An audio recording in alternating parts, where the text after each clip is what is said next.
Bonsoir à toutes et tous.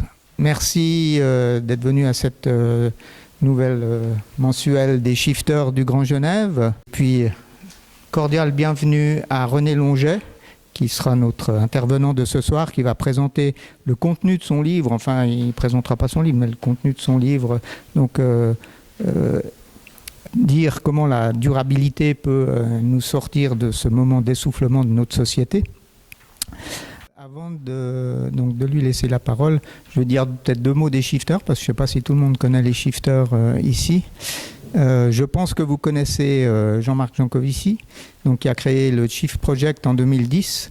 Et en 2014, il y a une association en France de bénévoles qui a créé les shifters. Et ces shifters se sont mis au service du Shift Project. Donc en fait, c'est des petites mains du Shift Project. C'est aussi une association de bénévoles. Et en 2020, on a créé une association de bénévoles en Suisse pour en fait transposer le travail du Shift Project en Suisse. Donc nous faisons des rapports, nous essayons d'intervenir auprès des collectivités, de soutenir les collectivités. Donc on a différents axes de travail. Vous pouvez nous suivre sur notre site web www.theshifters.ch. Et puis si jamais vous êtes intéressé, si vous n'êtes pas déjà membre des Shifters, il y a ici un QR code, vous pouvez nous rejoindre. Ça n'engage à rien. Et puis vous recevrez des nouvelles sur les Shifters. Voilà. Et puis encore juste un détail. Donc de manière étrange, je parle dans un micro alors qu'il n'y a pas de haut-parleur. Donc c'est parce que c'est pour l'enregistrement, donc la conférence va être captée en vidéo et c'est pour avoir un meilleur son sur la vidéo. Voilà. Alors René, je te cède la parole. Voilà, il faudra allumer ton micro et tu pourras commencer. Ça marche? Comme ça, c'est bon? Si c'est allumé, ça doit être bon. Voilà, ouais, c'est tout bon. C'est tout bon. Merci. Alors, merci Claude pour les mots d'accueil. Cordial bienvenue à cette présentation. Et en fait, cette présentation ne va pas suivre le contenu mécaniquement du livre, ça serait assez fastidieux. Mais l'idée, c'est de donner une vue d'ensemble de la notion de durabilité et de voir en quoi cette notion de durabilité est une réponse aux situations dans lesquelles nous sommes. Alors, je vais simplement faire dérouler les slides. Je vous propose, si vous avez une question en cours de route, n'hésitez pas, parce qu'il y a un certain nombre de slides. Donc, il y en a où je vais passer plus vite, il y en a où je vais peut-être m'étendre un peu plus. Je crois qu'on avait convenu un peu, Claude, aussi, que ça sera à votre disposition, donc cette présentation. Donc, il n'y a aucun problème, vous pouvez je pense qu'elle est diffusable techniquement, donc je pense que vous pouvez la télécharger à votre guise, la diffuser, il n'y a pas de souci. Et le but, c'est vraiment de se dire qu'est-ce que c'est que cette notion de durabilité. Je suis sûr que beaucoup d'entre vous en connaissent un bout, ou plusieurs bouts, mais c'est rare qu'on voit l'ensemble. Donc, j'espère que ça va vous intéresser toutes et tous. Alors, ma présentation, déjà, elle est un petit peu succincte, mais la photo, elle était faite à une des conférences internationales sur la durabilité. C'était le sommet Rio plus 20, donc en 2012. Et donc, vous voyez que j'ai eu, pendant la moitié de ma vie, en fait, des mandats politiques. Donc, je sais comment fonctionne le système politique et ce qu'on peut y faire et ce que certains ne font pas. Donc quand on critique les politiques, je peux me faire une idée si cette critique est légitime ou pas. Malheureusement, souvent, elle l'est. Parce que les politiques ont l'habitude de dire qu'ils ne peuvent rien faire alors que c'est tout faux. Ensuite, j'ai participé à la construction, en fait, dans une délégation nationale de la notion de durabilité.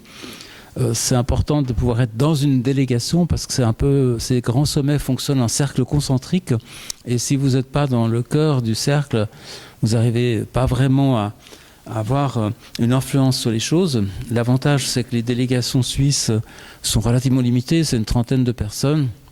Et donc, il y a un briefing tous les matins, on peut vraiment donner son point de vue, puis voir évoluer les tractations. Ensuite, j'ai aussi beaucoup travaillé dans les ONG dévolues à la durabilité, puis après, quelques thèmes dans lesquels je me suis impliqué à différents niveaux. Puis comme ce soir, j'aime bien partager, échanger et communiquer.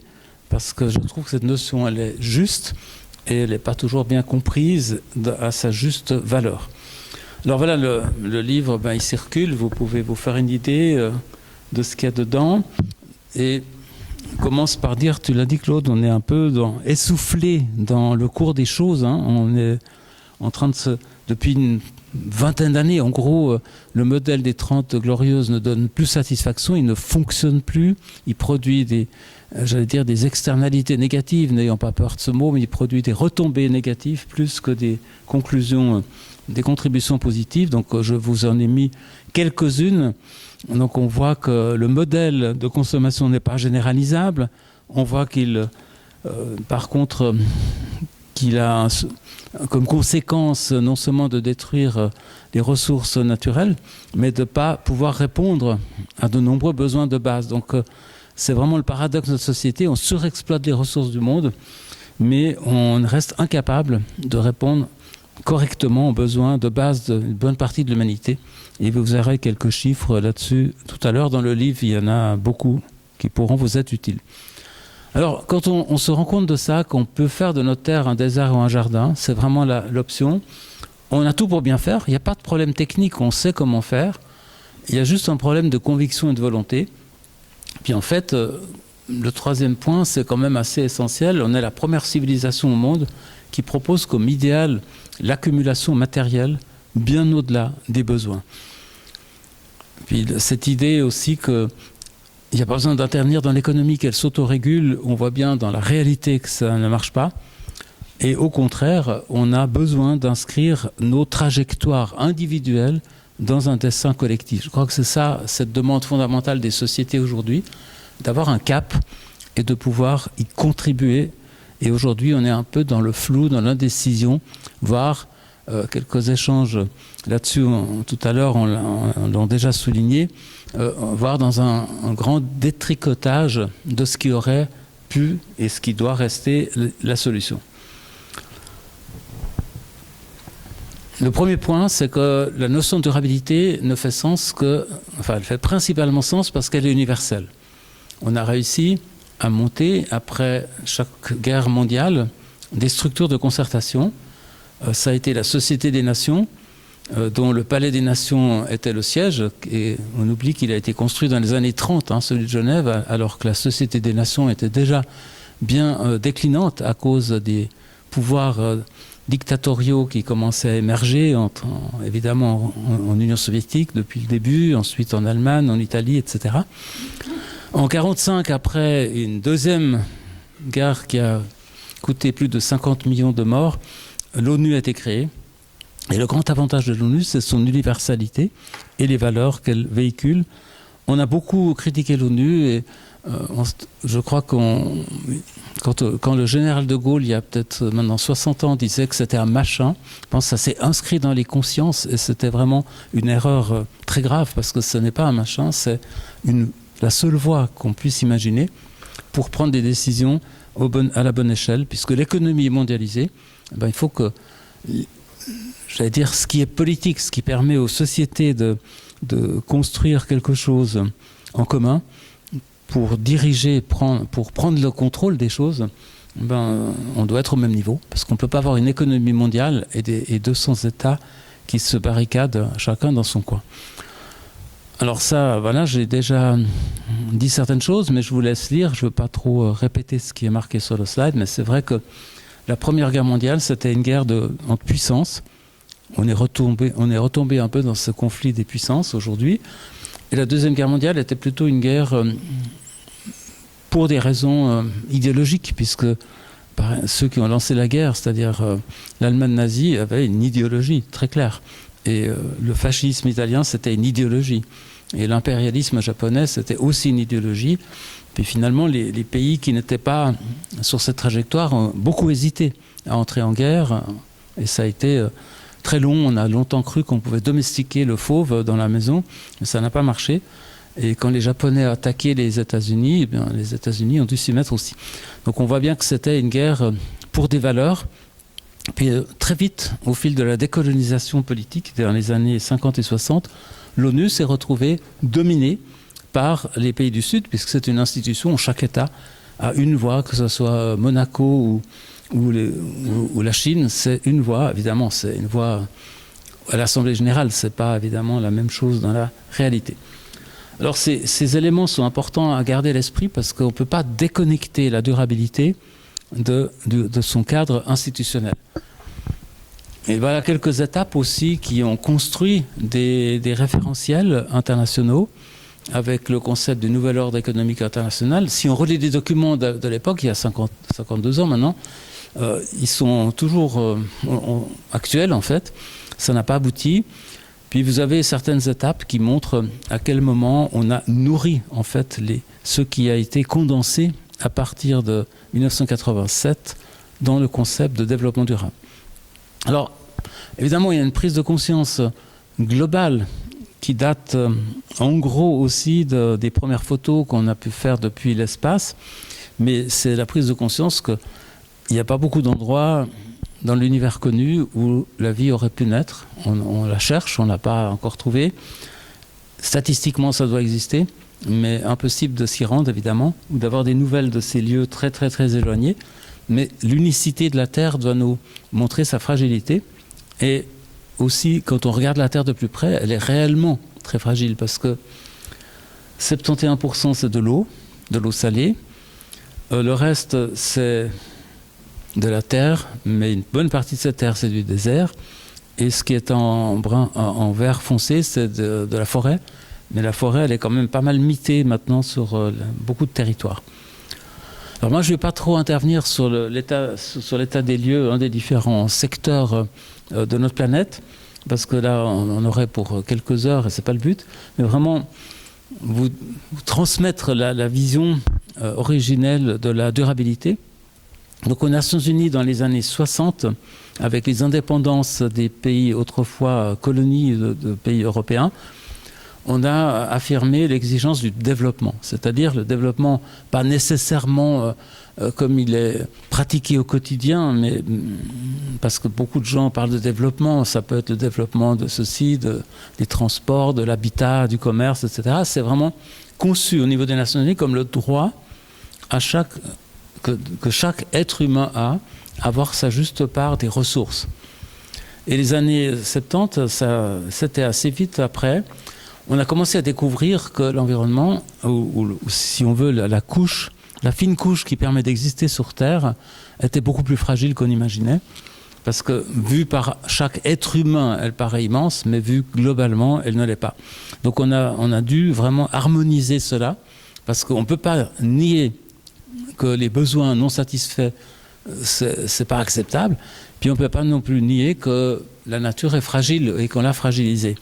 Donc on a marié ces deux notions et la résultante, c'est vraiment un autre mode de développement. Quand on dit développement durable, ce n'est pas le développement qui doit durer, mais c'est un développement qui se donne les moyens de pouvoir durer. Il y a une petite nuance qui fait toute la différence.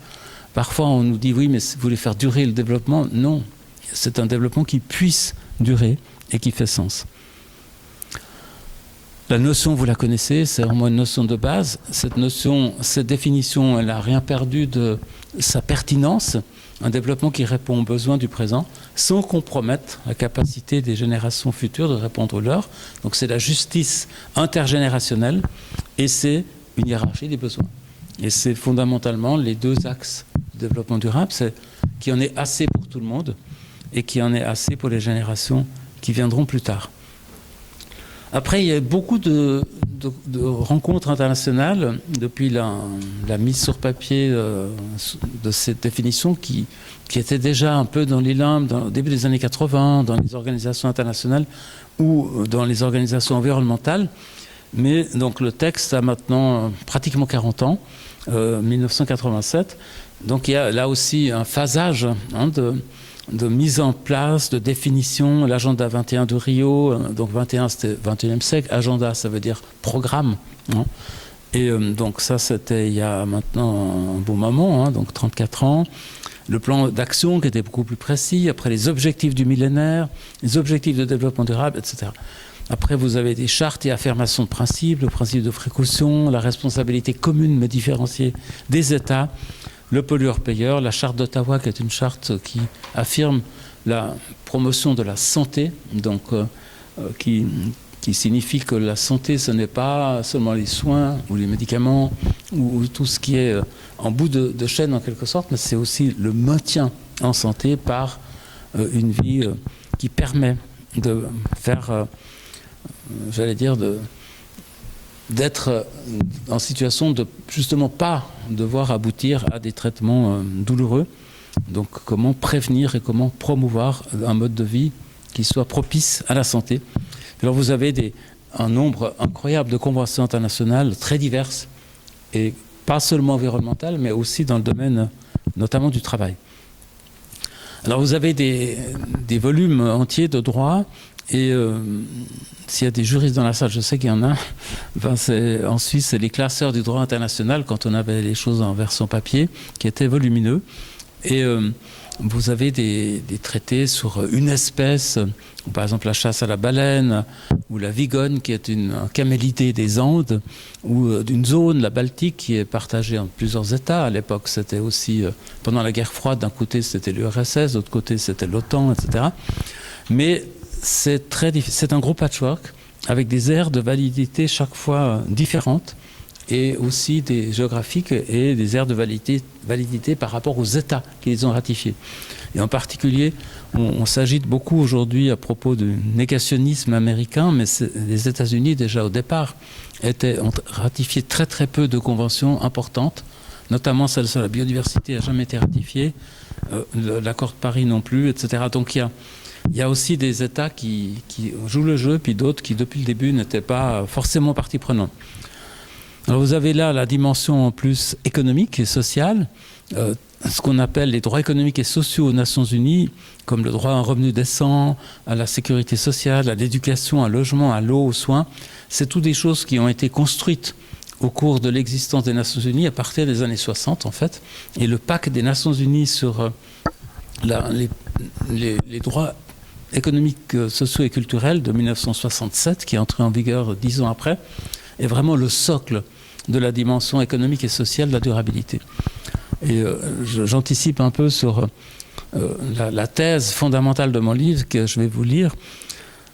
À l'heure où la transition écologique rencontre des résistances croissantes, la notion de durabilité permet d'aborder cette nécessaire adaptation de nos modes de vie dans un état d'esprit à la fois réaliste et humaniste.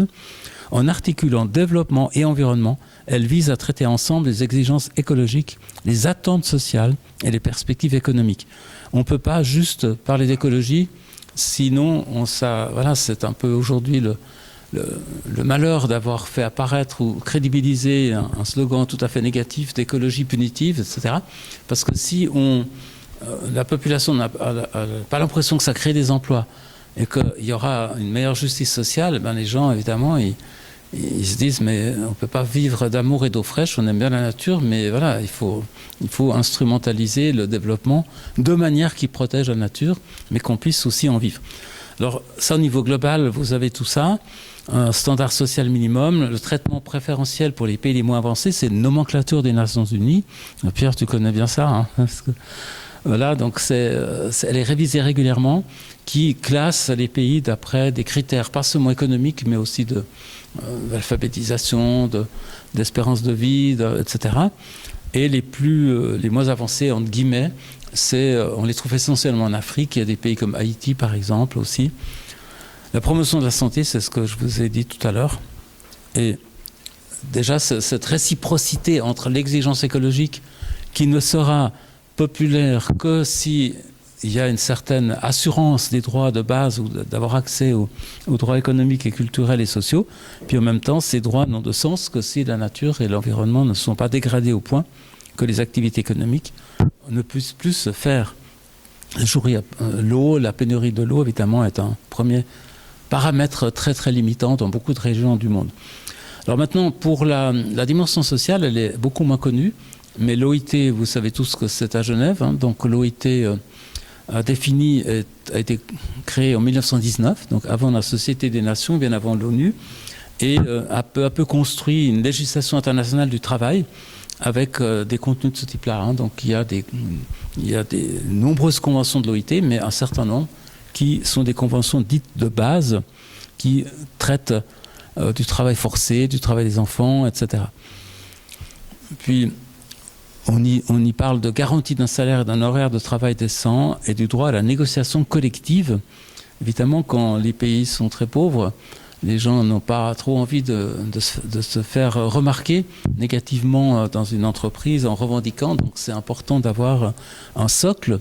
Et ce socle, comme toujours, est à la disposition des États, puisque malheureusement le droit international, à part quelques exceptions qui essayent de percer, comme la justice pénale internationale, n'a pas de moyen de se faire exécuter, comme ça peut être le cas dans un État où il faut exécuter des lois, puis ce n'est pas le cas, les tribunaux s'en chargent, etc. Dans le meilleur des cas, hein, je sais bien. Alors dans la relation Nord-Sud, on a 3 étapes, 3 mouvements. La promotion des exportations des pays les moins avancés, ça fait encore c'est une très petite part encore de l'économie mondiale. L'aide publique au développement, vous avez suivi le démantèlement qui s'est passé hein, sous la présidence Trump, où l'USAID a été supprimé du jour au lendemain. On peut s'étonner d'ailleurs de la procédure employée, parce qu'il y a quand même des contrats de travail et tout. Mais on est en train de rechuter massivement dans cet engagement, qui est vraiment ce recul de la coopération au développement s'est déjà fait remarquer au niveau de pertes de vie humaine assez importantes hein, par rapport à des enjeux de santé ou des enjeux liés à l'eau, d'autres choses. Puis avec le nouvel ordre économique mondial, on a essayé de stabiliser les prix des matières premières, mais là, dès qu'il y a une certaine quantité d'adhérents à des prix fixés, il y a toujours quelqu'un qui se dit mais là je peux justement faire plus bas et tirer mon épingle du jeu, mais en fait ça détruit le jeu et donc ça n'a jamais marché. Alors je parlais de la promotion de la santé, voilà la charte d'Ottawa et une citation que je trouve très, très juste, très actuelle. Ce qui soutient la santé n'est pas en fait dans les hôpitaux, dans les structures de la santé, c'est des politiques publiques saines dans les secteurs non sanitaires, à savoir l'alimentation, l'habitat, la mobilité, suivant où vous habitez, comment vous habitez, suivant ce que vous mangez, suivant quelle est votre qualité de déplacement, ça a un impact majeur sur votre santé. Donc prendre conscience que tout n'est pas de la responsabilité individuelle, c'est une responsabilité partagée entre ce que la société met en place ou ne met pas en place et ce que vous pouvez faire. Alors, ça, c'était les années 1990, 80-90. À l'arrivée de l'an 2000, le nom de Kofi Annan vous dit certainement quelque chose. Donc, c'était le secrétaire général des Nations Unies à l'époque. Il était africain, du Ghana. Puis il s'est dit, il faut que je fasse quelque chose pour l'Afrique. Il faut que je mobilise le monde pour qu'on parle vraiment de choses concrètes. Et il a réussi à faire passer, c'était pas du tout concerté très longuement, mais enfin, il a amené sa pierre à l'édifice et c'était ces 8 objectifs du millénaire pour le développement, donc autour de l'an 2000, là, un passage d'un millénaire à l'autre. Et il a pointé le doigt sur un certain nombre de points très très concrets qui permettent d'orienter l'action publique. L'extrême pauvreté, il y a une définition aux Nations Unies, c'est la Banque mondiale qui est exprimée en dollars. L'éducation primaire pour tous, c'est loin d'être fait. L'égalité des sexes et l'autonomisation des femmes, on y va très très très lentement, voire on recule. La mortalité des enfants, voilà. La santé maternelle, à l'époque on parlait beaucoup du sida. Et maintenant, il y en aurait d'autres. Hein. Et préserver l'environnement, c'est vite dit, hein, c'est une phrase. Là, c'est pas très très concret non plus. Enfin, pas non plus, je dirais pas très très concret en l'occurrence. Puis mettre en place un partenariat mondial pour le développement, c'était de mettre en place un mécanisme qui permet que ces objectifs puissent être atteints. Alors, il y a eu beaucoup d'engouement pour ces objectifs parce qu'effectivement, ils étaient palpables, hein. On pouvait se représenter quelque chose, qui ont été traduits en programmes d'action, qui ont pu être suivis publiquement, ça a été accessible à tout le monde, de savoir où on en est, où ces différents pays en étaient. Mais après, on a estimé quand même il manquait pas mal de choses. C'était un coup de pub, en fait, une manière de mobiliser. Et après, on a eu des discussions assez concrètes pour dire si on reprend l'ensemble de ce qui a été décidé aux Nations Unies depuis le début, qu'on parle de développement et d'environnement, donc depuis les années 60, si on fait un compendium de tout ça, qu'est-ce que ça donne? Eh bien, ça donne l'agenda 2030, en fait, qui est un document difficilement lisible. Vous avez déjà lu des actes notariés, c'est un peu du même genre, hein, donc c'est un langage assez codé, avec beaucoup de répétitions, avec des formules qui paraissent creuses, mais qui renvoient à tel ou tel consensus au cours des 60 dernières années. Là, j'ai mis 30 ans, parce que sa durabilité avait 30 ans, mais évidemment, il y avait des sources plus anciennes. Mais vous avez au milieu de cet agenda, qui fait une quarantaine de pages, vous avez 20 pages, qui sont la déclinaison des 17 objectifs de développement durable. Et je vous les détaille pas ici, parce que ça, là aussi, on prendrait beaucoup de temps. Mais c'est quand même... Bon, c'est à la fois le résultat d'une négociation politique, c'est pas un texte scientifique. Les textes scientifiques n'engagent pas les politiques, hein. Il faut quand même que ça soit traduit par une assemblée politique, et l'Assemblée générale de l'ONU, c'est une assemblée d'États, donc c'est une assemblée politique. Ce n'est pas les États qui l'ont écrit, mais ça a été ratifié. Et là, vous avez quelques citations intéressantes dans le document, qui sont des belles affirmations qui sont justes et qui peuvent vraiment, sauf le dernier évidemment qui est circonstancié, mais c'est vraiment... Aujourd'hui, Guterres, le secrétaire général des Nations Unies, dit que c'était le master plan pour un monde tel qu'il aurait pu être, mais tel qu'il ne sera pas, parce qu'il ne l'a pas voulu. Et je pense que c'est un peu triste de le dire comme ça, mais c'est la réalité. Ce programme disait tout ce qu'il fallait faire, mais très peu a été fait, malheureusement. On pourra en discuter pourquoi. Alors, donc c'est en 2015, les 17 ODD ont succédé aux 8 OMD, qui étaient limités à 15 ans, donc 2000-2015. Donc, vous connaissez tout ça, j'imagine. Donc, là aussi, vous avez un langage un peu codé, les cibles, les objectifs et tout ça. Ils sont assez disparates dans, je dirais, la densité normative, comme dirait un juriste. Parfois, c'est des choses assez... Le principe, après, c'est des choses bien concrètes. Ça, c'est le résultat des négociations, voilà, des forces en présence. Mais c'est chaque fois des éléments de la durabilité. Alors, 232 indicateurs. Et toujours la même chose, ne pas prendre à la Terre plus qu'elle ne peut en produire et faire en sorte qu'il y en ait assez pour tous.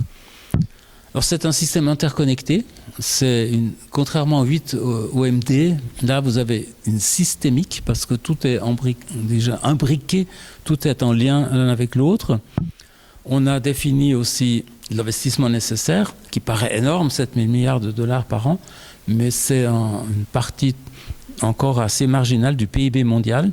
Le but, ce n'était pas de rajouter du durable à du non durable, évidemment, ça n'aurait pas de sens, mais c'était d'enlever les cibles d'investissement vers les choses les moins durables pour soutenir celles qui le sont. On y reviendra.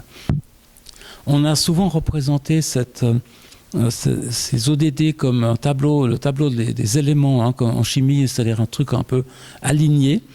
Et avec les années, c'est imposé la pyramide. En anglais, on appelait ça le wedding cake. Hein, c'était une sorte de gâteau de mariage, hein, avec un sommet puis une base. Donc c'est à juste titre qu'on a mis la biosphère à la base, parce que sans biosphère qui fonctionne, le reste s'écroule. On a mis au milieu la société, c'est-à-dire les droits économiques et sociaux qui devraient être garantis aux humains. On a mis l'économie et la technique comme des outils. Aujourd'hui, c'est bien le contraire, hein, donc on a remis les choses en place. Puis tout en haut, il y a le partenariat. Donc l'objectif 17, c'est la coopération des forces autour de cela. Après, vous avez en parallèle un certain nombre de textes de droit. Donc j'ai dit que j'allais pas trop intervenir sur les contenus, mais il y en a quelques-uns qu'il faut quand même aborder. Ces conventions étaient élaborées en vue de la grande conférence qui s'appelait le Sommet de la Terre en 1992. Et ils ont été élaborés en parallèle par des négociations interétatiques. Et ils étaient prêts à la signature au sommet de Rio. Donc il y avait tous les chefs d'État qui étaient là à un moment donné, ou qui, pas tous au même moment, mais enfin il y avait des signatures qui engageaient les gouvernements. Et comme vous le savez probablement, un traité ne peut pas être signé que par des gouvernements, il doit être ratifié par un parlement, fût-il non démocratique, hein, même le parlement chinois doit ratifier, même s'il n'y a pas de discussion en principe. Mais voilà, donc le parlement, si le parlement ne ratifie pas, ça a été le cas au Sénat des États-Unis, ils ont refusé de ratifier certaines choses, alors que le gouvernement avait signé. Donc c'est important de savoir que cette convention est entrée en force en 1993. Ça fait quand même plus de 40 ans là aussi, hein, donc on est quand même bien, plus de 30 ans, pardon, là on est quand même bien déjà dans les trajectoires de mise en œuvre avec toute convention à un protocole, etc. Donc, et il y a ces fameuses conventions des parties. Et on parle de 3 conventions de Rio, donc celle sur la biodiversité, celle sur le climat, qui est la base de l'accord de Paris. L'accord de Paris est une sorte de protocole, en fait, juridiquement. Puis, il y a ensuite celle sur la désertification, qui en réalité porte sur les sols, dont la négociation n'était pas avant Rio, mais après Rio, mais qui a été lancée lors de la conférence. Donc, il y a certaines phrases qui ont fait le tour du monde, hein, du genre que le réchauffement reste nettement en dessous de 2 degrés, que les flux financiers, puisqu'il y a quelqu'un de la finance, il y a un flux financier, les flux financiers doivent être compatibles avec un profil d'évolution vers un développement à faible émission de gaz à effet de serre.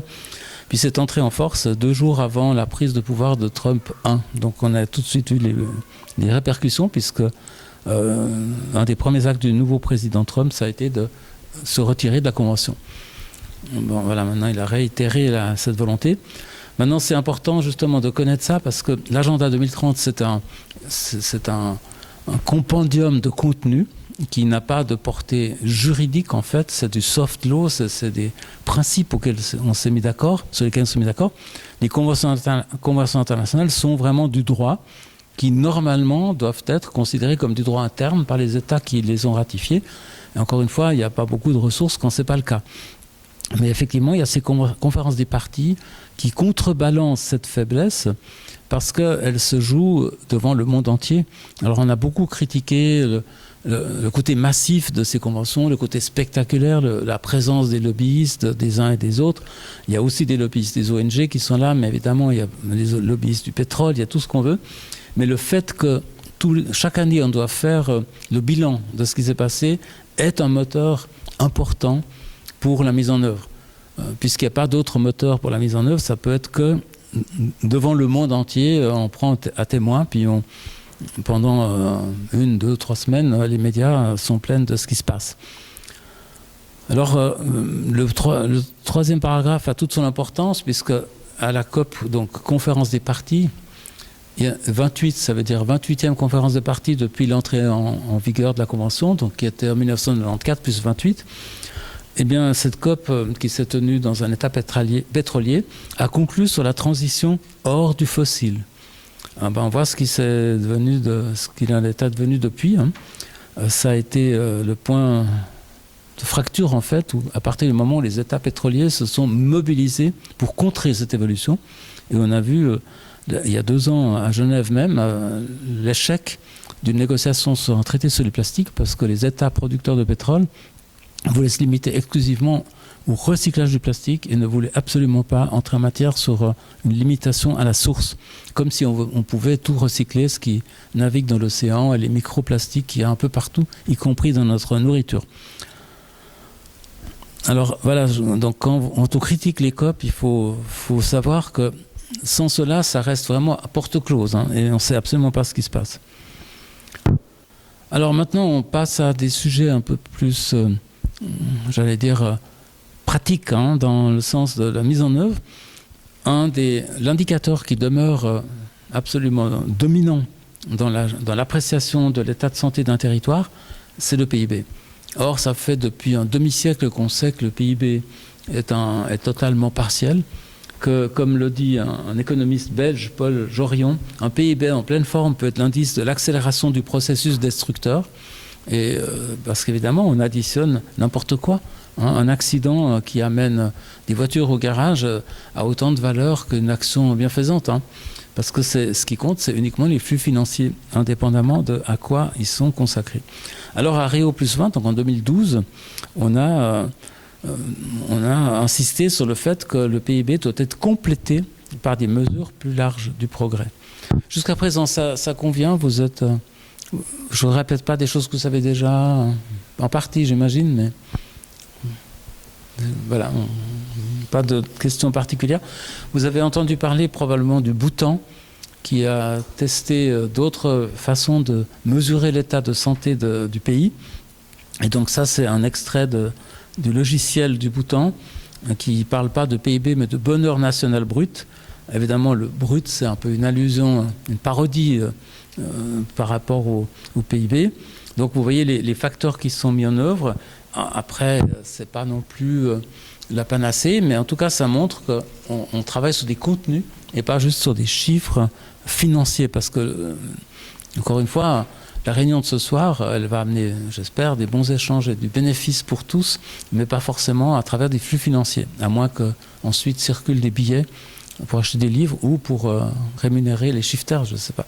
Mais ce n'est pas le cas, hein. Donc vous voyez bien que la vie associative ne compte pas, la vie familiale ne compte pas, l'engagement citoyen ne compte pas, parce que seul compte ce qui est, passe par des flux financiers, ce qui est une bonne chose, mais c'est partiel, hein. Donc pour rajouter le reste, il faut réfléchir à autre chose.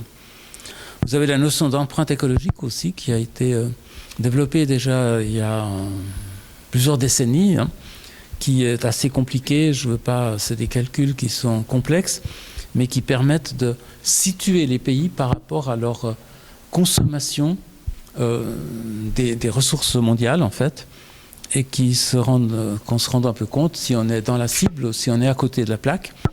Et en même temps, les aspects sociaux ne sont pas dedans, mais on se rend aussi compte que si l'environnement se fragilise, et on ne devrait pas parler d'environnement, en fait, c'est les bases de l'existence sur cette terre pour l'humanité se fragilisent, eh bien, forcément, c'est le conflit pour les ressources, c'est les inégalités, c'est la morosité et c'est la conflictualité. Alors, on a, donc comme je vous ai dit, le PIB, les limites du PIB sont connues depuis longtemps. Et voici une trentaine d'années, le programme des Nations Unies pour le développement, on est de nouveau au niveau des Nations Unies, a inventé l'indice de développement humain, qui est pas mal utilisé, mais pas dans les statistiques nationales, plutôt dans les statistiques internationales, et qui ajoute au PIB le taux de scolarisation et l'espérance de vie. Et le programme des Nations Unies pour le développement y a ajouté le niveau d'émission de dioxyde de carbone et la consommation de matière d'un pays par habitant. Alors ça, c'est des mots qu'il faudrait vraiment confier à un poète ou un publicitaire pour dire autre chose que l'IDH ajusté aux pressions exercées sur la planète, IDHP. Essayer de vulgariser ça, ça va être un peu compliqué. Mais voilà, il faudrait s'y mettre parce que les contenus sont tout à fait justes.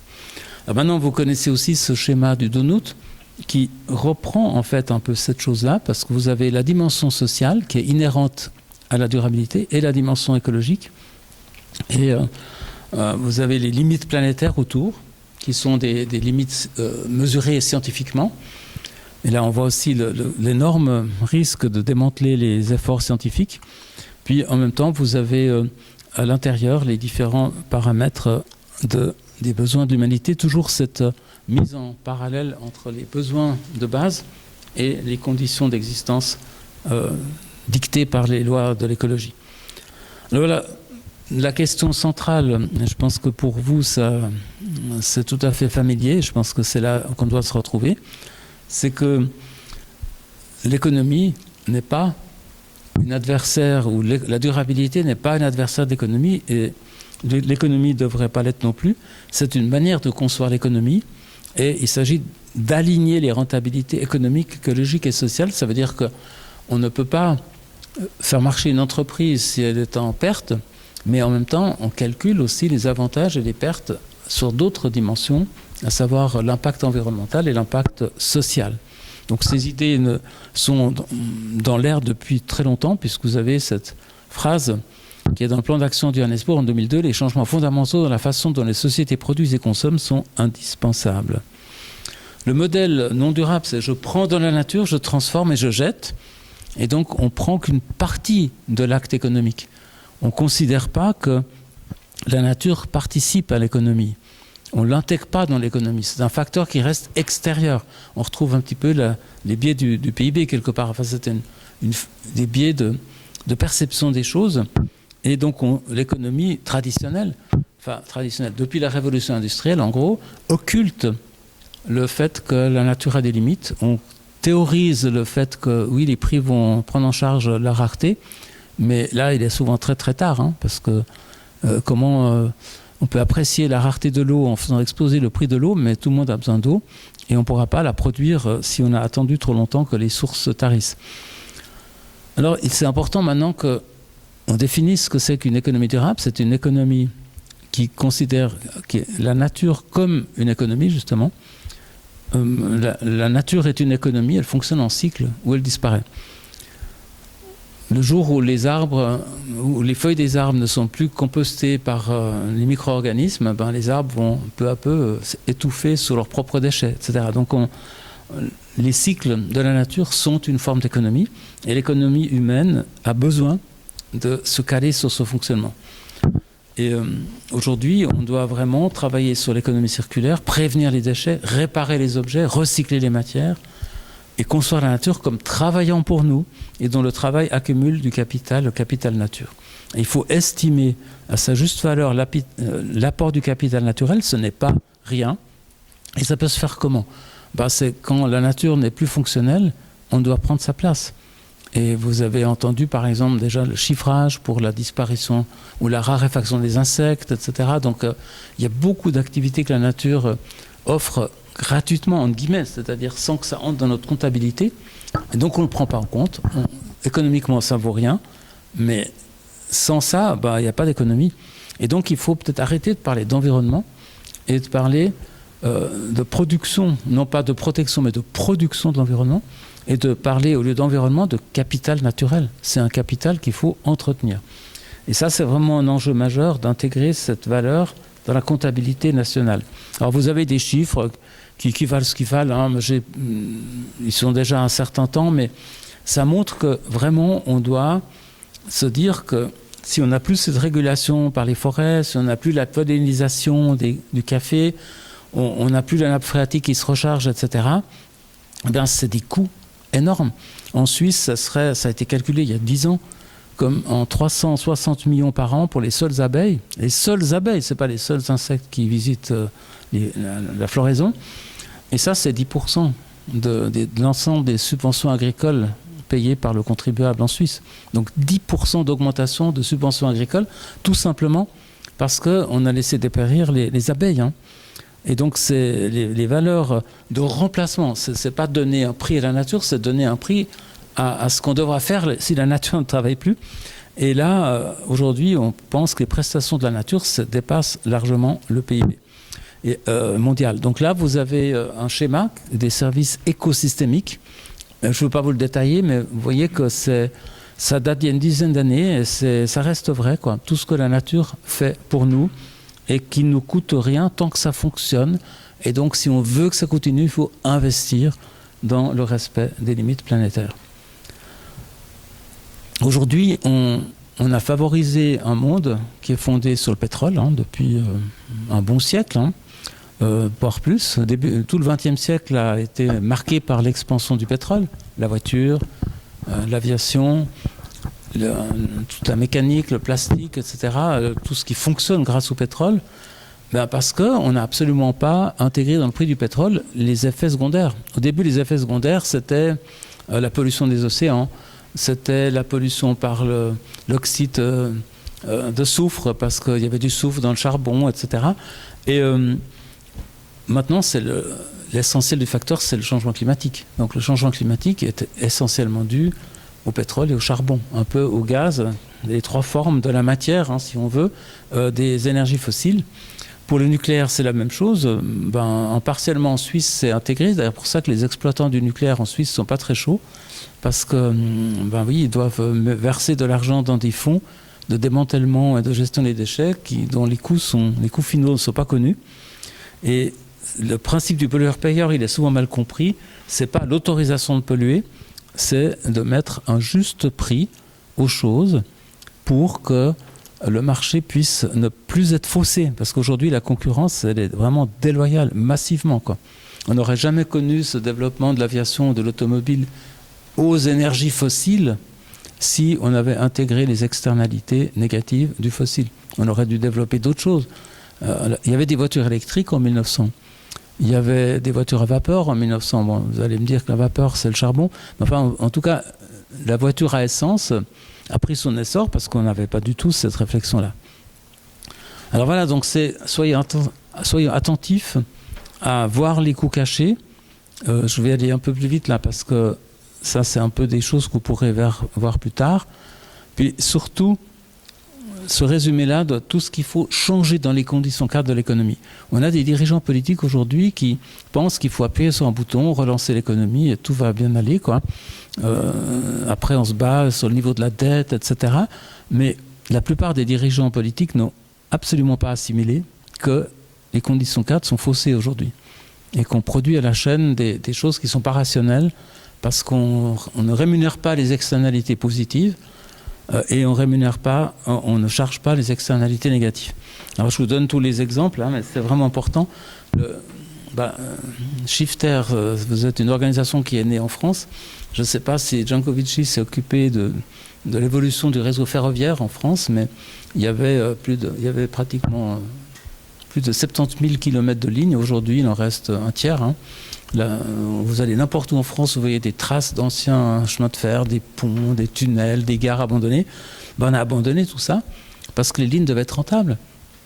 Mais si on avait fait une rentabilité énergétique et économique globale, hein, avec la déstructuration du paysage, etc., on aurait trouvé normal de subventionner le rail, comme on subventionne les écoles, comme on subventionne la culture, comme on subventionne un tas de choses qui ne peuvent pas être autoporteuses. Alors le fait d'avoir décrété que le rail devait être autoporteur, c'était une erreur magistrale. Et je pense que ça... les régions dites un peu périphériques en souffrent durablement. Alors, l'économie durable, qu'est-ce que ça veut dire? Ça veut dire minimiser les pertes d'abord. Hein. Ça, c'est, je veux dire, le b.a.-ba, hein, c'est qu'on essaye d'être au plus près de la gestion, on retrace les lieux de gaspillage, etc. Ça, c'est assez basique, c'est assez compatible avec la gestion ordinaire, dans la mesure où tout ce qu'on ne jette pas, c'est aussi les taxes qu'on ne paye pas, etc. Après, c'est l'engagement de l'entreprise. Ça, c'est aussi à la racine. C'est aussi très ancien maintenant. La responsabilité sociale des entreprises, c'est de faire en sorte que l'entreprise mobilise son personnel autour de messages, que le système de management environnemental, c'est un peu la reprise du premier paragraphe, mais un peu plus sophistiqué. Donc, on essaie de s'aligner sur des valeurs, mais on ne change pas forcément l'output de l'entreprise. Hein.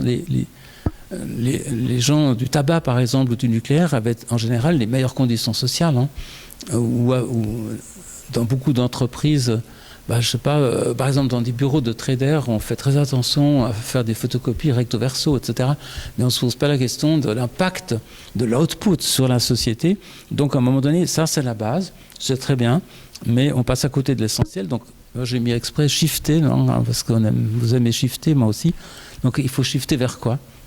Aujourd'hui, on parle d'économie régénérative. Donc, il faut passer de l'agro-industrie qui détruit les sols, qui est du court-termisme, à l'agro-écologie. Il faut passer de la chimie et du plastique à des substances, à l'innocuité établie et des matériaux sans impact négatif. Shifter, en tout cas partiellement, hein, je ne parle pas des vols intercontinentaux évidemment, mais les vols court courrier, ça ne devrait plus exister. Puis la finance spéculative et hors sol, elle a mieux à faire dans la finance d'impact ou la finance durable. Donc pour moi, c'est la périphérie, c'est de la gestion, et ça c'est le contenu, c'est-à-dire quel est le propos de l'entreprise.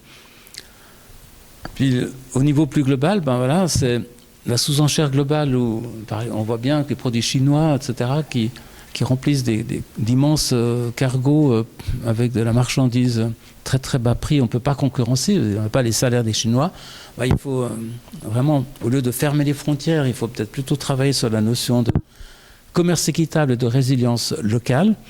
Le fossile et le fissile, on doit vraiment passer aux énergies renouvelables et à la sobriété énergétique, hein, donc il faut les deux. Puis l'obsolescence et le gaspillage, c'est tout écrit. Hein.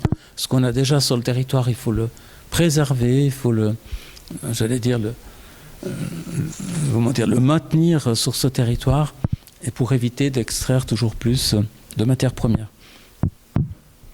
Alors, par exemple, on parle beaucoup de ça avec les éoliennes ou le solaire. On dit oui, c'est horrible, il faut prendre des métaux, des terres rares, etc. Mais on oublie que ces terres rares se recyclent, et la voiture électrique, c'est la même chose. Il faut il faut mettre les choses en système, c'est-à-dire avoir une voiture électrique, il faut que la base énergétique puisse aussi être sur des matériaux qu'on est capable de recycler. Alors on parle beaucoup de concilier les fins de mois des entreprises et des individus avec les fins de mois, entre guillemets, hein, je n'ai pas mis les guillemets, mais vous les avez mis mentalement, de la planète, parce que sinon on ne s'en sort pas.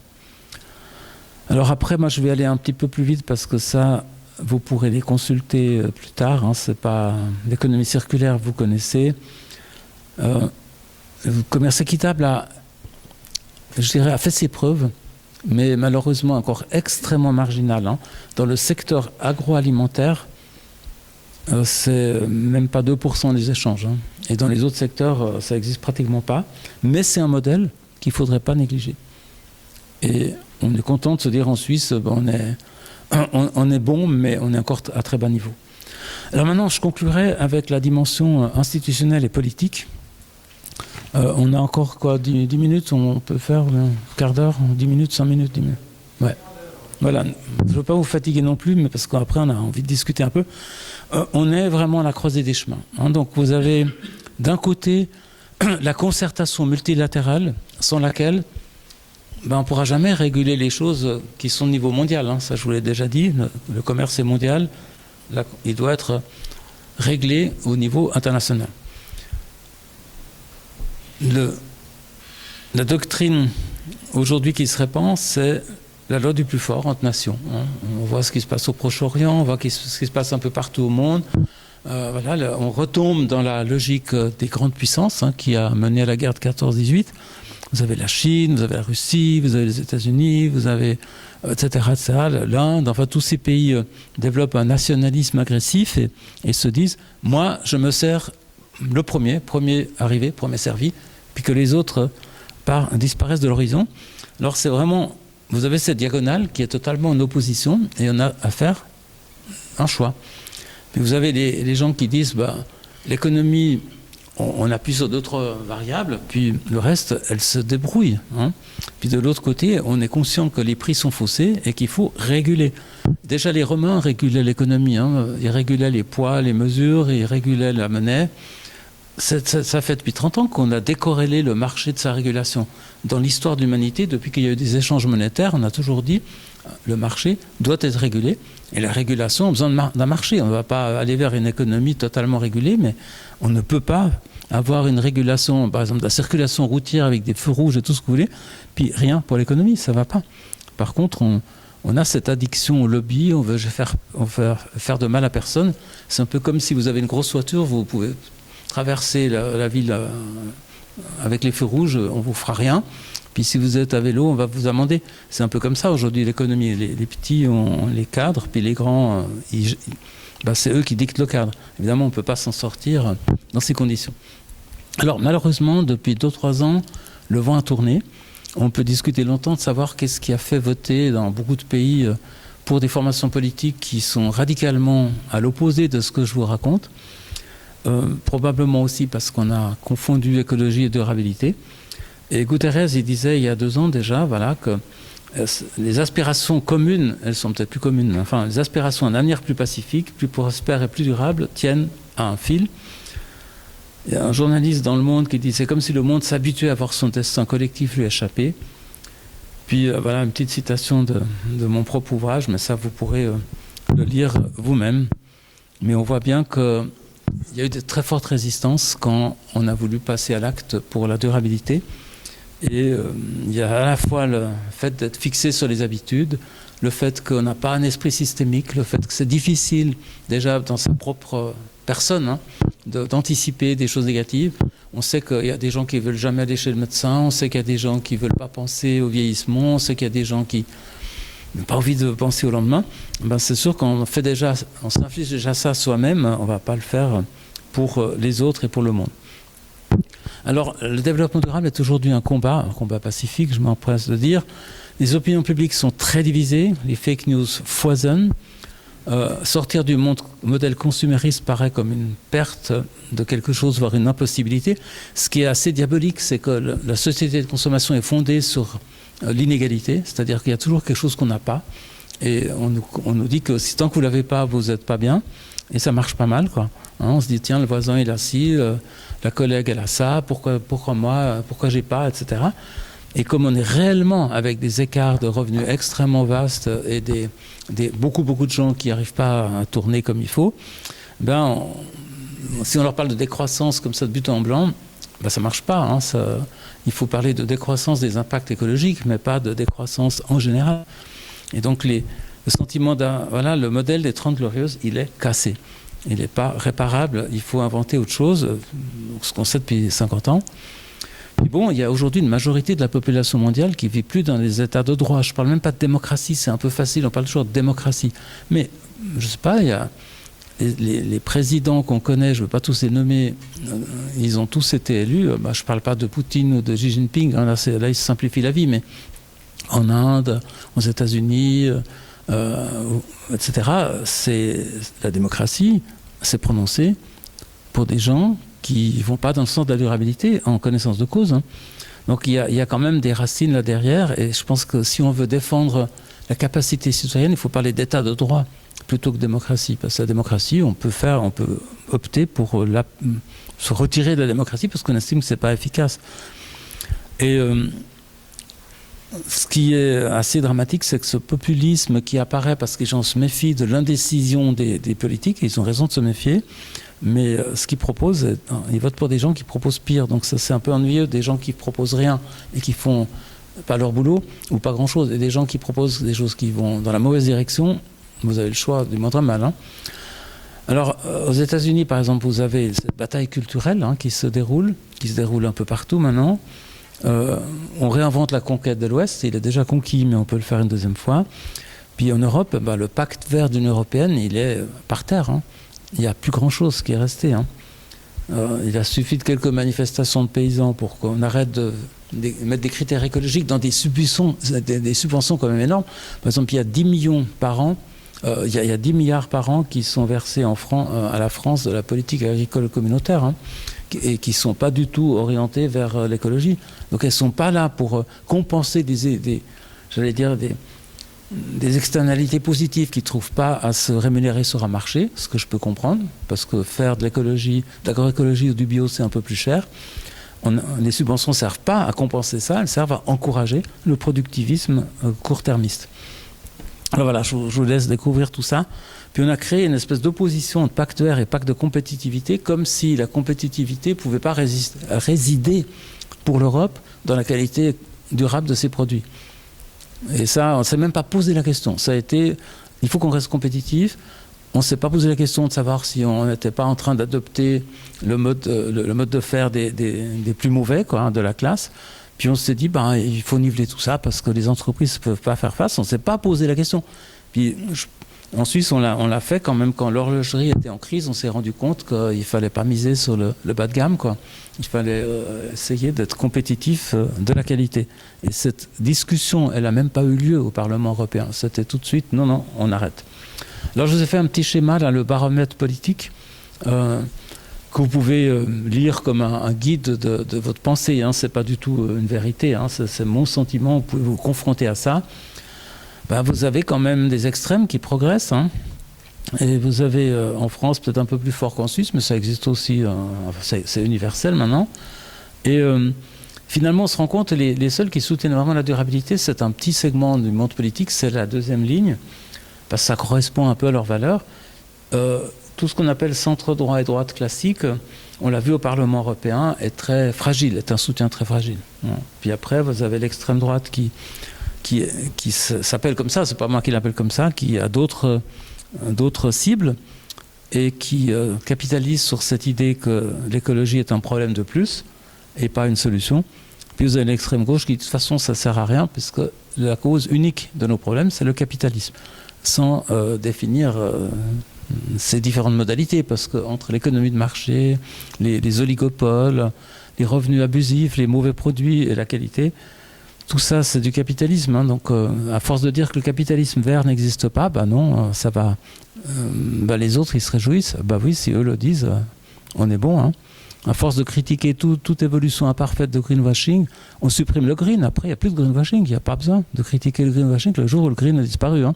Donc, on n'a pas une dialectique intelligente qui se dit, voilà, il y en a qui font des efforts, ils ne sont pas encore arrivés au bout.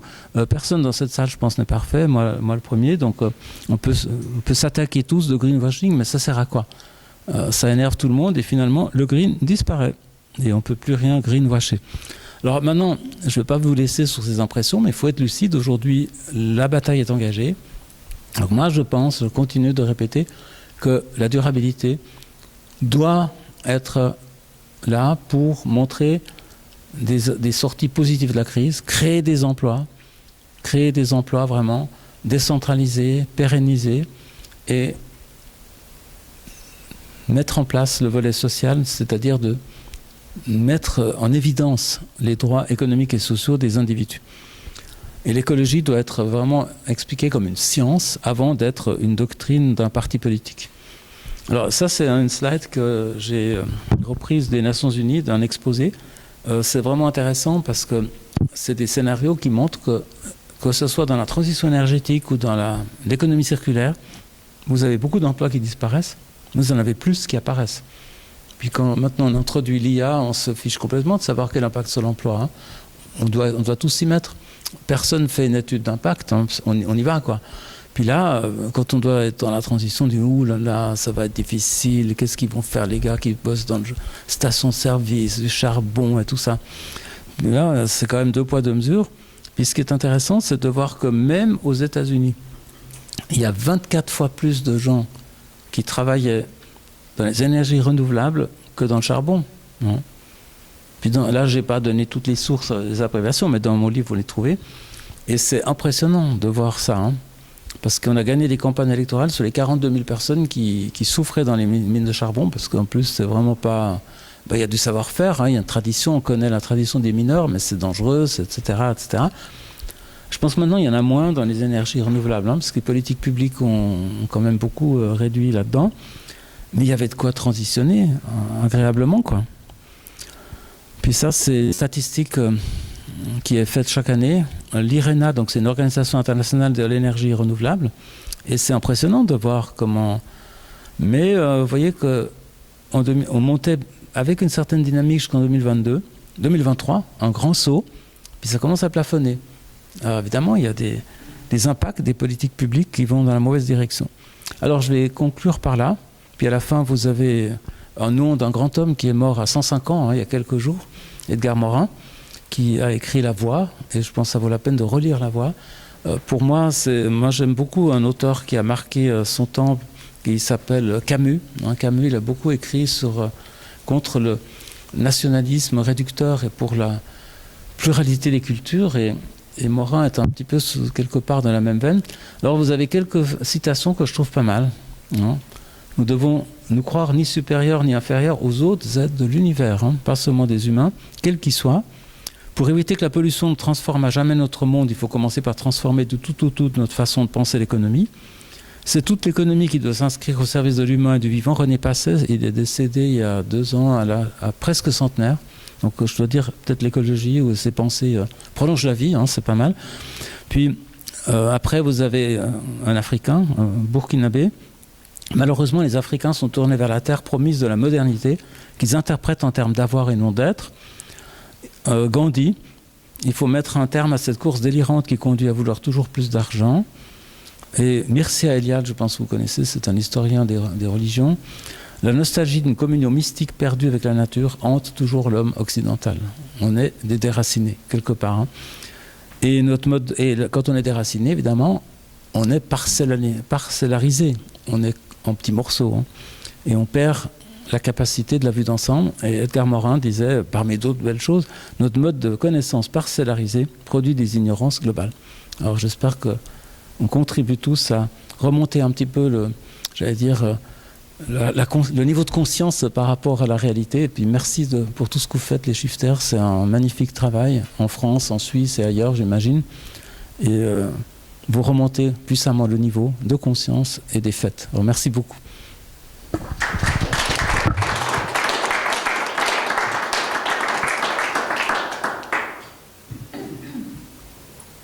Alors merci René pour cette conférence. Je pense qu'il y a un sujet à débat là, à s'exprimer sur la durabilité, les difficultés de la mettre en place, comment vaincre comment tourner ce combat économie contre durabilité. Donc à vous la parole, si vous avez des questions, des remarques. Économie durable contre économie non durable. Voilà, d'accord. Économie. Oui, bien sûr. Il faut qu'elle dure. Bien sûr. C'est la prééminence de l'économie sur la durabilité. Donc économie durable Économie non durable. contre économie non durable contre économie durable. Oui. Alors est-ce que cette économie doit croître aussi? Vous n'avez jamais prononcé croissance ou décroissance? Parce que c'est un terme qui est complètement dans la vision du PIB. C'est-à-dire, quand on parle de croissance, on parle de quoi? De statistiques qui montrent qu'on a plus produit de choses monétarisables. Hein. Et pour moi, ce qui doit décroître, disons, je vais revenir sur la croissance publique, mais ce qui doit décroître, c'est la pression qu'on exerce sur les ressources naturelles. L'empreinte écologique dans les pays occidentaux, j'aurais pu faire encore beaucoup plus de slides, hein, mais il y en a un qui est frappant, c'est le jour du déplacement, qui a lieu au mois de mai, en gros, assez proche en Suisse et en France d'ailleurs. Et ce jour du déplacement montre qu'on a dépassé notre quota légitime. Hein. Et pratiquement tous les pays industrialisés, tous ont dépassé leur quota légitime. Et ça, c'est là-dessus qu'il faut axer. On doit respecter les capacités de charge de la Terre, parce que c'est notre base d'existence. Et ça ne veut pas dire que je vais faire mon boulot demain.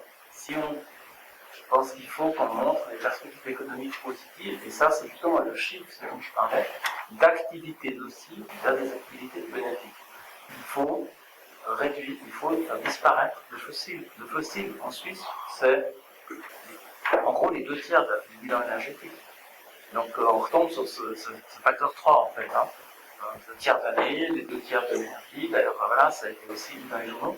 Donc il faut absolument faire décroître l'utilisation de fossiles. Mais on ne peut pas faire.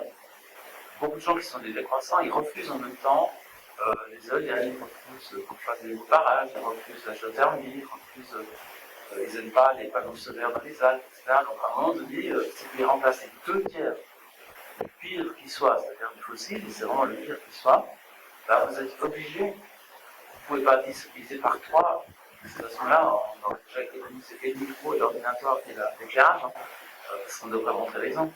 Donc je pense qu'on doit substituer des choses positives aux choses négatives. Le commerce équitable qui doit remplacer le commerce qui ne l'est pas. L'agroécologie qui doit remplacer l'agriculture industrielle. Le plastique qui doit disparaître de l'horizon. On doit passer en sous-produit pétrolier. Pour moi, c'est beaucoup plus important de travailler sur ce shift, et vous avez raison de vous appeler shift, que de faire peur de la décroissance, parce que moi, j'ai fait des expériences publiques très très négatives de ça. Vous avez des professeurs d'université dont le public des revenus. Moi, je suis pour la décroissance. Puis les gens à la sortie disent, ouais, mais moi, je fais comment hein. Alors sinon, ça fait que le débat il est enfermé dans un petit cercle. Et vous faire à tous les. Je ne sais pas, moi qui étais longtemps dans le monde politique, quand vous avez une campagne électorale, vous n'allez pas devant les convaincus, vous allez voir des gens, je ne sais pas, la vendeuse au supermarché, etc. Vous lui dites, c'est quoi la décroissance? Vous allez dire, ça va, j'arrive déjà pas à tourner. Moi j'ai besoin de un petit peu plus quand même. Alors par contre, si je dis, mais dans votre magasin, il y a beaucoup de trucs qui ne sont pas bons, vous pouvez remplacer par des choses qui sont bonnes, et peut-être. À terme, se dire est-ce que c'est bien de tout mettre dans le magasin, il y a peut-être d'autres façons de se proposer. Donc, moi, je pense que si on veut s'en sortir, il faut qu'on ait un raisonnement systémique et ne pas tomber dans les fantasmes PIB qui disent ça croît, c'est bien, ça décroît, c'est mal. Il y a des choses qui doivent croître, des choses qui doivent décroître. C'est comme quand les gens me disent est-ce que c'est possible de pessimiste ou optimiste, je dis mais je n'ai pas d'avis là-dessus. Je suis pas de l'ordre, j'en sais rien. Je fais ma part pour faire avancer les idées, quoi. Et puis on fait ce qu'on peut. On n'est pas responsable du monde. Il y a des dirigeants qui sont responsables du monde. Nous, dans la salle, on n'est pas responsable du monde, on n'est pas responsable de nous. Voilà, on fait ce qu'on peut, puis on n'est pas non plus des pionniers absolus qui vivons dans la forêt Après, il y a des gens qui le font, et ils ont beaucoup de mérite. Mais on n'est pas obligé de faire ça, mais on doit aussi être le vent dans la patte de la société. Alors je pense que vous n'êtes pas convaincu de ce que je dis, mais moi je suis convaincu de ce que je dis. Bravo. Je suis juste impatient, c'est ça. Ben oui, mais si vous voulez que ça avance, il faut, en tout cas, il faut avoir des bonnes idées très fortes plutôt que ça. Je pense que c'est ça qui nous faut aujourd'hui, des choses simples, qui sont justes et vraies et qui permettent d'aller dans la bonne direction que Jacob a début. Je pense que, par exemple, l'agriculture bio, ça c'est de valeur sûre pour moi. Le recyclage, la réparabilité des objets, c'est une direction essentielle. Aujourd'hui, moi j'ai une vieille serviette qui se casse de temps en temps que je la charge trop. Il y a quelques cordonniers qui la réparent, mais le prix de la réparation, je peux m'en acheter aussi. Donc, est-ce qu'on est attaché aux objets ou bien est-ce qu'on cherche n'importe quoi? Je pense que c'est l'état d'esprit qui fera que les gens vont envie de se dire franchement, on est dans un monde individuel, est-ce qu'on ne peut pas être un peu raisonnable? Moi, je connais des personnes très sympathiques. J'ai un peu discuté avec une personne que je connais bien, qui maintenant habite à Dubaï, en Alsace, à part le bombardement de terre. Et elle m'a dit, mais moi, si je suis en dessous, si tu m'obliges à être en dessous de 23 degrés, moi, j'entre en rébellion. Je dis, 23 degrés de chauffage, chaque degré, c'est 7% d'énergie en plus. Je dis, tu devrais mettre à 19. Ah, mais impensable. Impensable. C'est un niveau de confort qu'on ne discute pas. Alors, je ne pense pas aux gens de se moucher la bouche, pas l'eau froide, mais être à 23 degrés. C'est la moyenne âgée. Oui, mais est-ce que c'est normal? Moi, je ne comprends pas. Alors, on s'est un peu discuté, c'était des journalistes, quoi. Moi, j'ai dit, parce que c'est bien, dans le Dubaï, je peux faire des contacts, mais on ne comprenait pas. Non, mais j'ai le droit à ça. Non, tu n'as pas le droit. C'est à un moment donné, il faut arrêter, quoi. Mais c'était un peu le choc des cultures, quoi. Et je trouvais important aussi de rester en contact avec les gens comme ça. C'est intéressant d'entendre ces réactions, parce que je pense que dans ce cercle, vous avez des convictions partagées, mais vous allez dans la rue, c'est très différent. Ouais, il faut être à 3 degrés aussi avec la clim.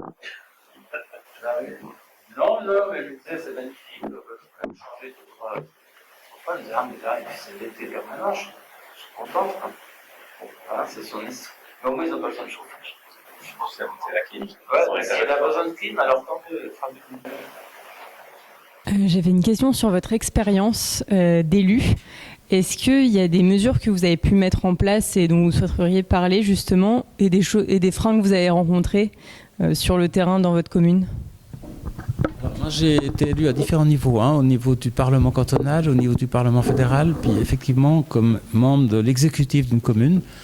Alors, je pourrais vous en parler longtemps, mais disons la première chose que j'ai vue, c'est que il faut être très pédagogue, c'est-à-dire il faut expliquer les choses. Et beaucoup de politiques, ils pensent que il ne faut pas trop communiquer, vivons heureux, vivons cachés, mais ça marche pas. Je pense qu'il faut vraiment passer le temps pour que les gens comprennent. Ensuite, il faut que les besoins de base soient satisfaits. Si vous voulez faire des choses un peu nouvelles, qui pourraient être qualifiées d'écologiques ou durables, et que les routes ne sont pas bien réparées, que, je ne sais pas, il y a des choses de base qui ne fonctionnent pas, etc., ça ne va pas le faire. On va dire, mais vous vous dispersez dans des choses qui ne nous concernent pas, puis le service de base, il n'est pas là. Donc c'est très important d'être très à l'écoute, puis sentir les besoins, parce qu'on n'est pas des obsédés d'une idée, on doit être au service des gens, mais essayer d'instiller cette idée au bon endroit pour faire quelque chose. Alors, je peux vous donner un exemple pratique. Il y avait, comme dans beaucoup de villes, à Genève, il y avait un très grand réseau de trams qui a été, comme beaucoup de villes, supprimé méthodiquement après la Deuxième Guerre mondiale. Chaque année, une ligne. Il y avait 150 km de ligne presque. Il en restait, au point où il n'en restait plus qu'une, de 8 km, la ligne 12 actuelle, qu'on a gardée parce qu'elle faisait 25% des passagers. Donc elle a survécu au massacre. Puis il y avait la ville d'Aunay où j'étais donc à l'exécutif, il y avait une ligne de tram qui avait disparu en 1961, au moment où la cité, où les immeubles, les grands immeubles d'Aunay étaient construits. Donc la commune a passé de 1000 à 15 000 habitants.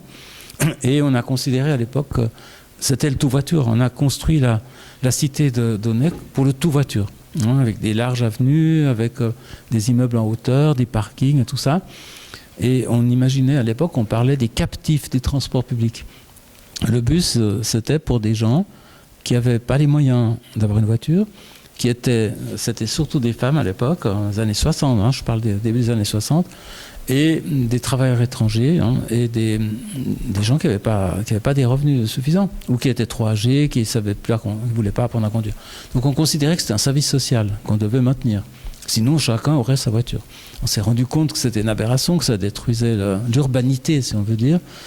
Et à un moment donné, ça a été possible. Le réseau de tram, il est fait par l'État à Genève, hein, donc pas par les communes, mais il était possible de remettre une ligne de tram. Mais les gens n'étaient pas du tout pour au début. Ils disaient oui, mais on va avoir moins d'espace pour circuler. Vous allez abattre tous les arbres de l'avenue parce qu'il faut de la place pour les rails. La route sur laquelle elle passe, c'est loin des quartiers populaires, etc. Alors je me suis dit, bon, ça commence mal. Donc il y a différentes choses à faire. D'abord, voir qui est compétent. Donc il se trouvait que ce n'était pas une compétence communale. Donc je me suis bien gardé de m'auto-flageller en demandant l'avis au conseil municipal sur un truc qui n'était pas de sa compétence. Ils auraient voté non, puis ça aurait pesé dans la discussion. Mais après, on a réfléchi. Qui était contre ? Les gens qui ne savaient pas ce que c'était qu'un tram. Qui était pour ? Les anciens qui avaient vu l'ancien tram et qui avaient vécu sa disparition comme une perte de service. Alors il s'est trouvé qu'il fallait réfléchir à qu'est-ce qu'on va faire. Donc au club des aînés, il y avait un monsieur qui était à l'époque très âgé, qui avait encore construit des trams à Genève, parce qu'on construisait des trams dans les années 30 à Genève, et qui a expliqué aux aînés que c'était fabuleux, que c'était génial, et tout ça. Et ça a suscité un engouement pour le tram. Ah, mais il va revenir, mais c'est bien, etc. Donc tout à coup, l'opinion a changé. Après, qui c'est qui risquait d'être lésé ? Il y avait des commerçants qui vivaient que du transit, en fait. Puis, ils avaient peur que les voitures puissent plus circuler. Alors, on a essayé de trouver des solutions, on a aménagé des parkings, puis il y avait un arrêt comme par hasard juste au centre des petits commerces qu'il y avait sur la route. Donc, à force de montrer que c'était utile et que ça allait faciliter les transports, le chantier a été lancé par le canton et les gens étaient plutôt pour après. Ils ont vu surtout que les arbres de l'avenue n'ont pas du tout été enlevés, que les rails ont été posés de part et d'autre. Il y a une piste de circulation de chaque côté d'un mois, mais ça, c'est même pas remarqué. Et effectivement, beaucoup de gens prennent le tram. Ils sont tout contents. Donc en politique, il faut se dire comment je fais passer le message. Il ne faut pas se décourager. Et il ne faut pas écouter le premier il faut écouter tous les gens qui causent, mais il ne faut pas aller dans leur sens forcément. Il faut se dire comment je fais face à des gens qui ne veulent pas entrer sur un sujet que j'estime d'intérêt public. Alors beaucoup de politiques se couchent devant le premier vent venu, quoi. Alors évidemment, il faut naviguer avec le vent. On ne peut pas naviguer contre le vent, mais il ne faut pas se marginaliser, mais il faut se dire comment j'informe et comment on crée un désir pour quelque chose qui est un bien public et qui va l'être plus tard. Alors, je pense que c'est toute une façon de faire de la politique qui est pas forcément le cas de tout le monde, hein. Parce qu'il y a aussi beaucoup de politiques qui sont juste contents d'être devant. Puis après, leur bilan, on ne sait pas trop ce que c'est, hein, mais ils étaient là, quoi. Ils ont occupé le terrain, ils ont serré des mains. Mais pour moi, tout ça, c'était un moyen, hein. Il faut être populaire, mais c'est un capital qu'on utilise pour les projets difficiles. Enfin voilà, c'est un peu... Mais on pourrait échanger sur d'autres exemples une autre fois. Autre question, autre remarque ?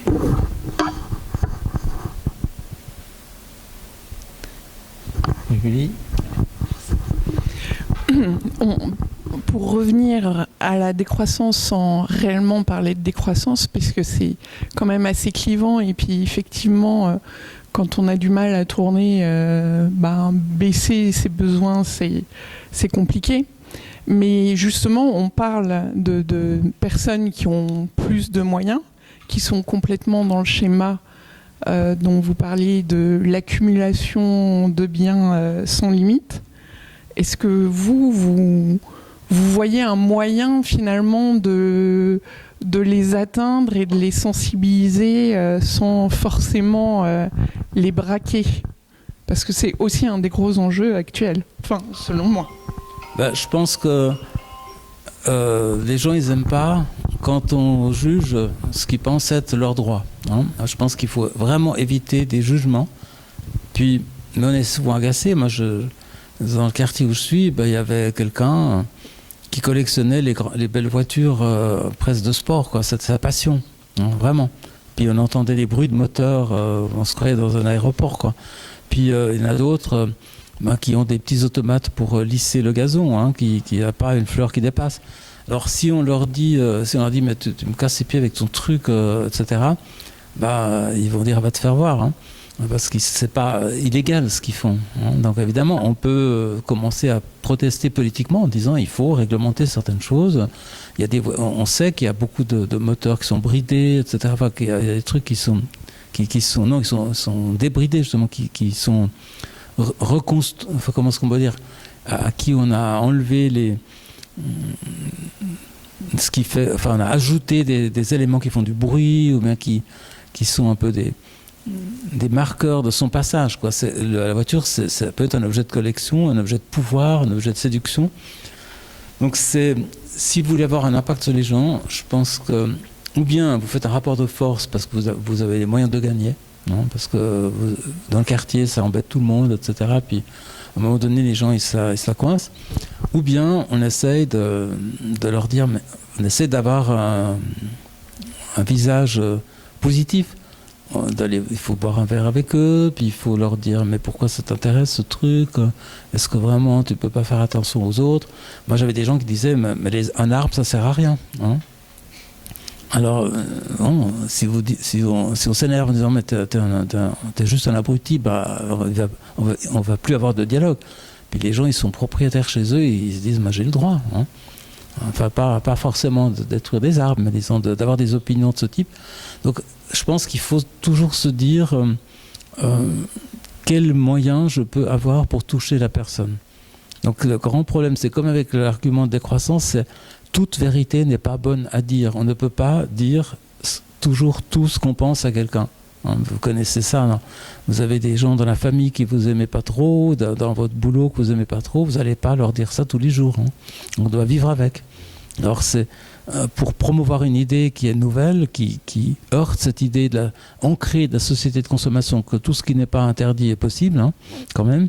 Puis on essaie d'avoir le moins possible d'interdiction. Je pense qu'il faut, c'est une stratégie humaine. Il faut de la patience, puis il y a des irréductibles. Après, s'ils enfreignent la loi, il faut, s'il n'y a que la police, hein. Les gens qui vous font hurler des moteurs la nuit, c'est la police, c'est tout, hein. Les motards qui font exprès de réveiller tout un quartier, c'est la police. Puis après, on se rend compte que souvent, je ne suis pas sûr que la police voit ça comme une priorité. C'est des motards, la police, hein, donc ils ont une petite sympathie des fois, ça existe, hein. Donc c'est toujours le facteur humain, hein, dans le mal comme dans le bien. On appelle ça le PTF. Le putain de facteur humain. Donc c'est vraiment ça qui décide, que ce soit les chefs d'État ou le voisin de palier ou le collègue ou je ne sais pas. C'est le facteur humain. Alors tant qu'on néglige ça et qu'on proclame sa propre vérité, on n'a aucune chance de toucher des gens qui ne pensent pas comme vous, évidemment.